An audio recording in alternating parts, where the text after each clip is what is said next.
UP में चले इस चुनावी घमासान में सभी पार्टियों के दिग्गजों ने अपनी पूरी ताकत झोंकी। 7 चरणों के इस चुनावी रथ में सीएम योगी आदित्यनाथ ने एक नया रिकॉर्ड बनाया। रैलियों का ये रिकॉर्ड चौंकाता भी है और साथ ही बाकी नेताओं के लिए ये अपने आप में बड़ी चुनौती भी बन जाता है। योगी आदित्यनाथ कोई राजनीति का चेहरा नहीं थे बहुत बड़ा, लेकिन धीरे धीरे जिस प्रकार से वो राजनीति में चलते चले गए और उसके बाद उन्होंने रिकॉर्ड पर रिकॉर्ड बनाए। आखिरकार क्या रहा योगी का जीवन का सफर और क्या स्थिति राजनीति में इस वक्त यूपी में उनकी है, देखिए रिपोर्ट। 2 महीने से ज्यादा वक्त, न थकान न चेहरे पर कोई शिकन, हर दिन रैलियां और चुनावी सभाएं। पहले चरण से लेकर 7वें चरण तक हर दिन की यही दिनचर्या। और इसी के साथ यूपी के सीएम योगी आदित्यनाथ ने एक रिकॉर्ड बना दिया। अंतिम चरण के चुनाव प्रचार के अंतिम दिन उन्होंने अपनी 403वीं रैली को संबोधित किया। अंत समय में भी वो तरोताजा नजर आई। जनता जान चुकी है कि विपक्ष की संवेदना विकास के लिए नहीं, अन्नदाता किसान के प्रति नहीं, अपने ऊर्जावान नौजवानों के प्रति नहीं,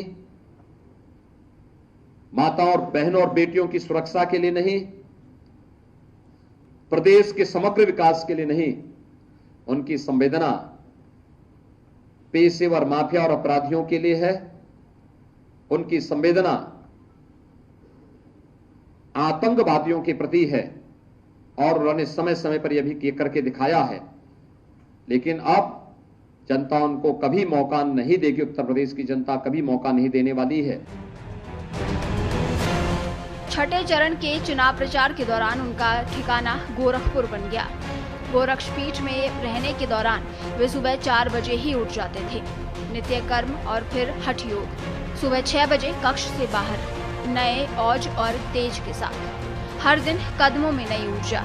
लगता यही था मानो वामन की तरह वो बहुत तेजी से सब कुछ नाप लेना चाह रही हो। 6:30 बजे गौशाला में गायों को चारा और गुड़ खिलाकर नेताओं को आवश्यक दिशा निर्देश देने का क्रम। 7 बजे जनमानस से मुलाकात और फिर चुनाव प्रचार के लिए उनका उड़न खटोला उड़ जाता था। देर रात फिर गोरखपीठ में उपस्थित, जहां वे मुख्यमंत्री से महाराज हो जाते हैं। ना कोई तामझाम और ना ही बड़ा घेरा, सहज भाव से वे जनमानस के लिए उपलब्ध हो जाते हैं। गोरखनाथ मंदिर में पीठ सेवा से जुड़े डॉक्टर अरविंद चतुर्वेदी बताते हैं, सुबह 4 बजे से लेकर 7 बजे तक महाराज जी की चमक जस की तस रहती है। 7 बजे जनता दरबार शुरू हो जाता है, उसके बाद तय कार्यक्रम। अभी रात का समय चक्र बदला है।